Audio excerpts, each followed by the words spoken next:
Surat Al-Baqarah 155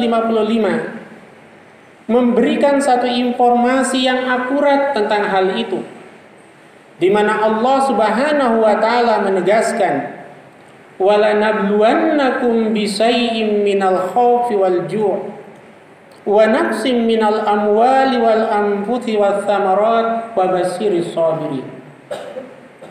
Sungguh kami akan uji kalian dengan secuil, dengan sedikit sekali, minal khauf, dari rasa kekhawatiran atau ketakutan, wal ju', kelaparan,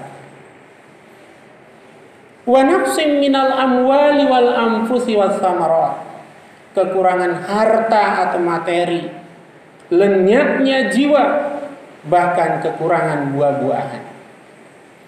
Wa basyiris sabirin, dan informasikan tentang kabar yang gembira bagi mereka yang bisa bersabar ketika menghadapi 5 jenis cobaan yang diturunkan oleh Allah Subhanahu wa taala.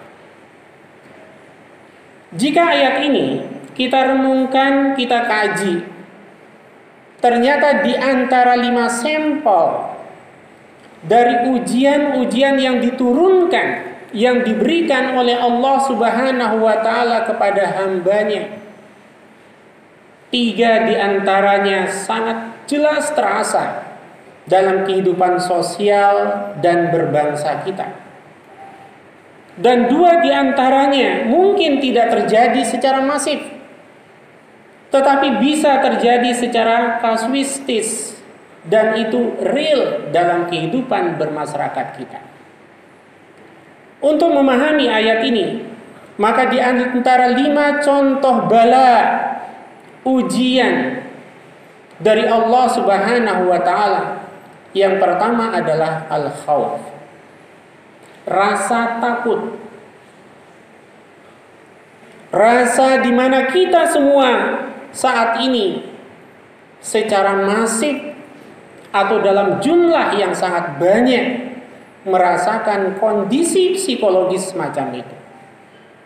Kekhawatiran, ketakutan, terlepas dari sebesar apa perbedaan volume dan besar kecilnya rasa takut yang hingga pada diri kita masing-masing.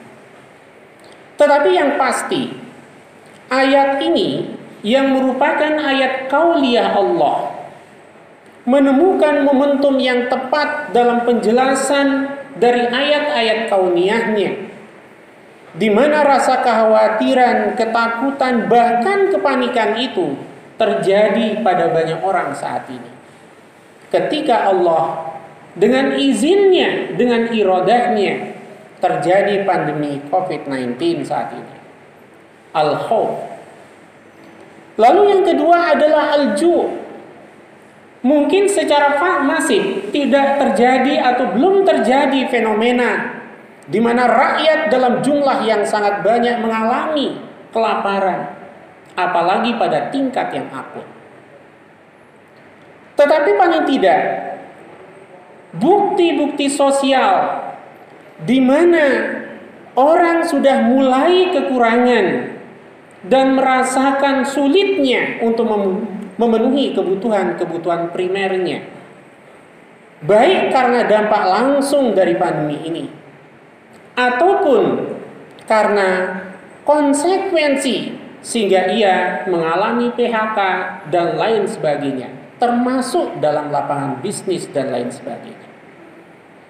Orang belum mengalami satu kelaparan yang akut, tetapi arah atau fenomena menuju ke arah itu, jika manusia tidak melakukan ikhtiar dengan ikhtiar yang terbaik dan maksimal, maka tidak menutup kemungkinan apa yang digambarkan oleh Allah itu pun akan terjadi. Terbukti yang ketiga, wa naqsim minal amwal, kekurangan sembako, kekurangan kebutuhan domestik keluarga, sedikit demi sedikit terjadi.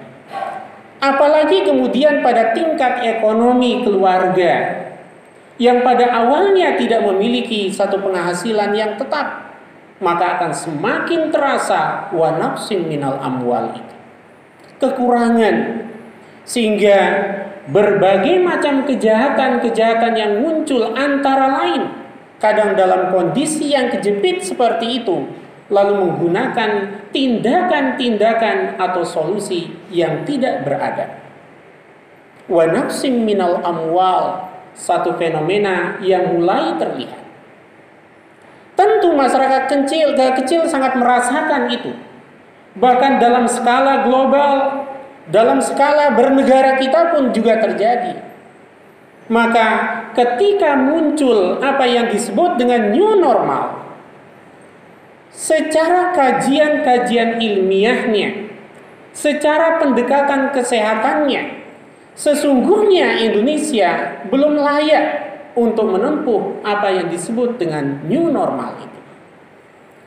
Karena salah satu indikasi kuat sebuah negara, sebuah wilayah itu layak dikatakan new normal ketika pandemi itu mengalami penurunan yang sangat drastis, kontinu dan terukur, dan itu bersifat istiqomah, tidak fluktuatif, apalagi kejadian dalam jumlah yang sangat besar.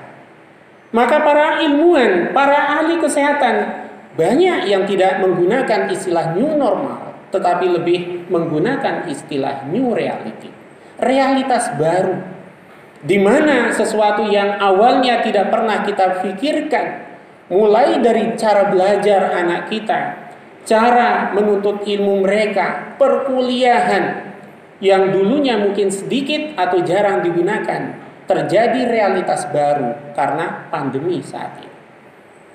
Nah, ternyata salah satu hal yang menjadi ukuran paling dominan adalah karena persoalan ekonomi. Dirasakan baik dalam skala kehidupan bermasyarakat, bahkan juga bernegara. Maka kembali kepada diri kita. Jangan sampai kemudian kita lengah dengan isyarat-isyarat Al-Quran yang mengajarkan kita untuk hibzun nafas, menjaga keselamatan jiwa kita dengan berbagai cara yang terukur, rasional, dan bisa dipertanggungjawabkan. Kemudian yang keempat, yang digambarkan oleh Al-Quranul Karim, wal anfus, hilangnya nyawa. Semalam ketika saya coba mengecek informasi yang bisa dipertanggungjawabkan per hari kemarin, tidak kurang dari 80.094 pasien yang terpapar COVID-19 dan 3.797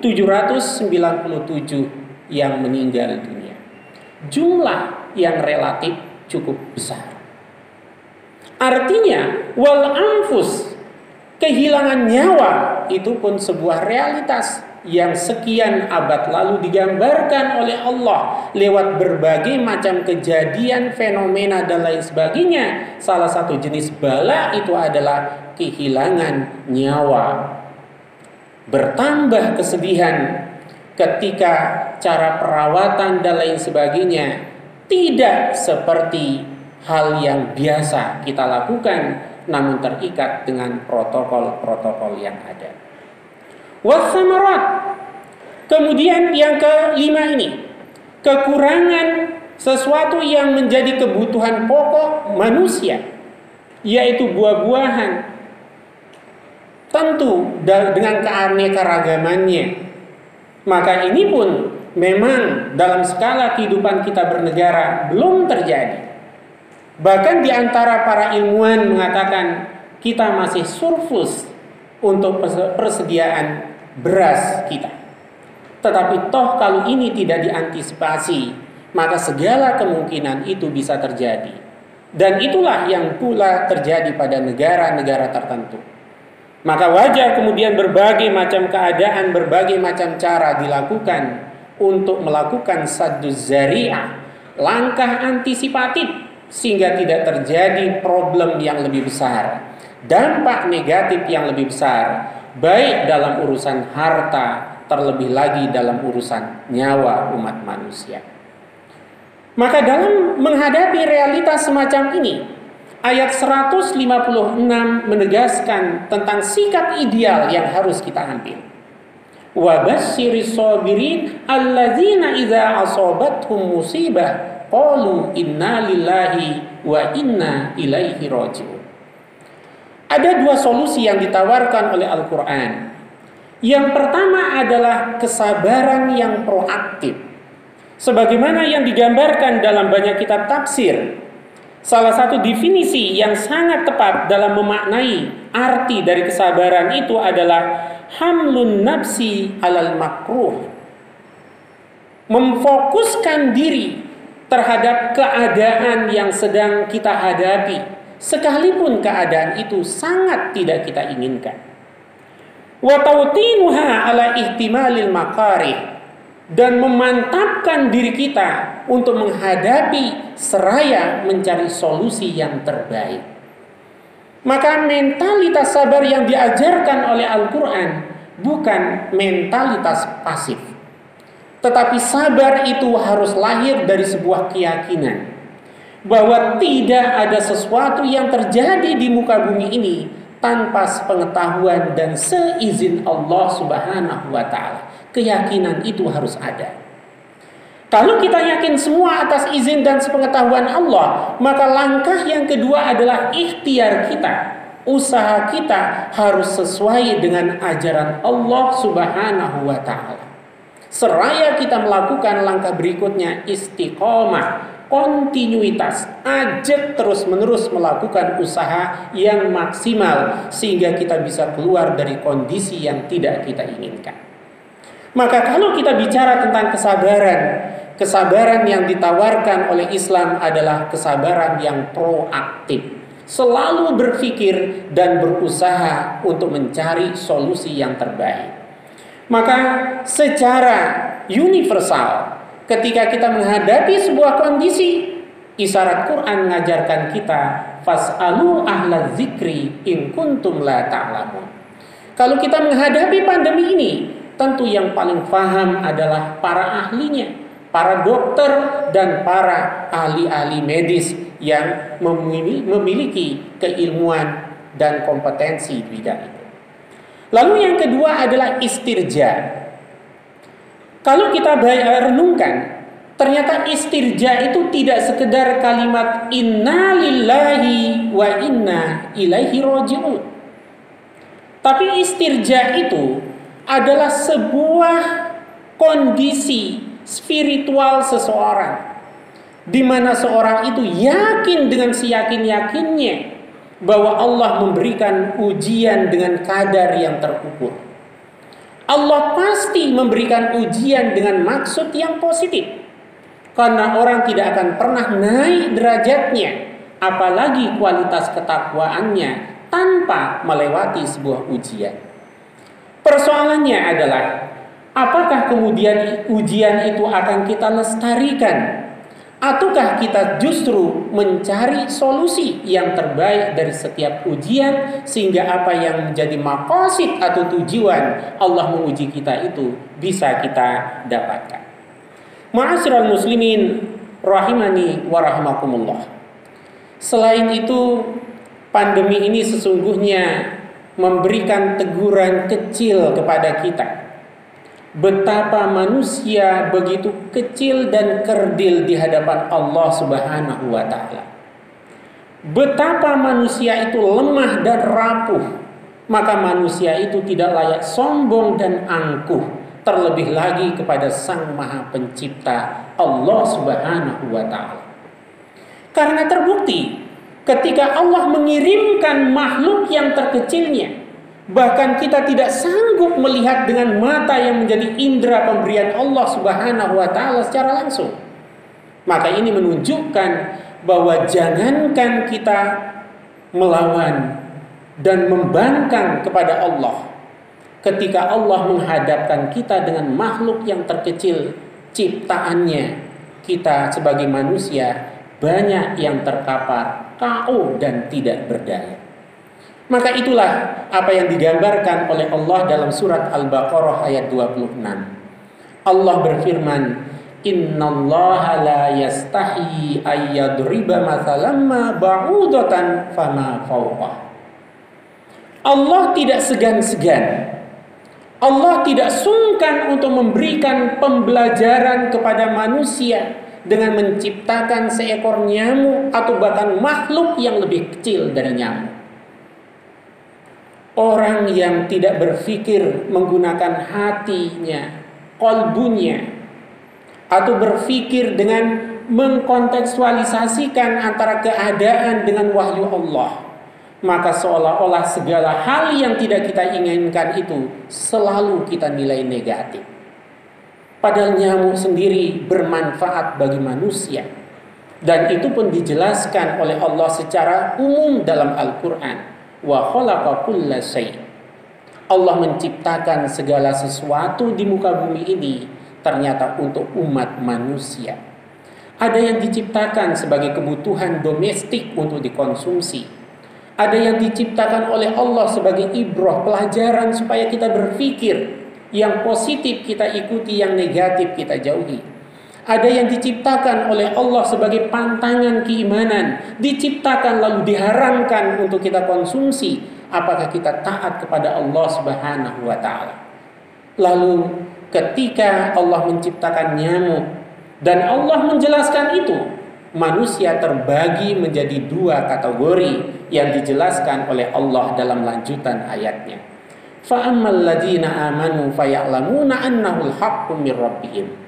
Orang-orang yang beriman pasti faham, pasti tahu bahwa itu adalah kebenaran, tujuan penciptaannya benar, maksudnya benar, hasil kreasi Allah Subhanahu wa ta'ala. Namun sebaliknya orang yang kufur, wa ammal ladzina kafaru fayaquluna madza aradallahu bihadza mathalan. Selalu memunculkan sifat pesimis, bertanya bukan untuk mencari solusi dan kebenaran, tapi untuk mencari-cari kesalahan, yang justru kesalahan itu tidak akan pernah didapatkan dari Allah Subhanahu wa ta'ala. Karena Allah pasti menciptakan segala sesuatu dengan hak.